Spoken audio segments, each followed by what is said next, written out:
കവിത മധു. രചന ഷാത്തൊടുകൻ. ആലാപനം ഷിബു മംഗലകൽ.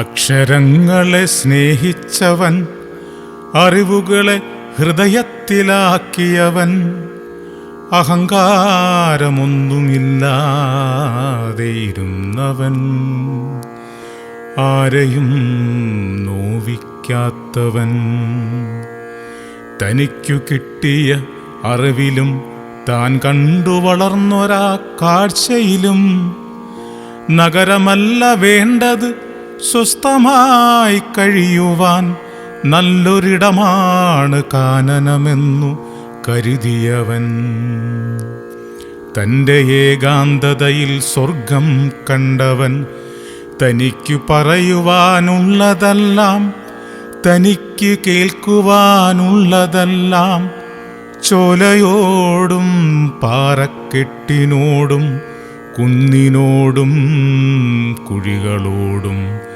ചെറുപുൽമേടിനോടും പതിയെ പറഞ്ഞു നടന്നവൻ.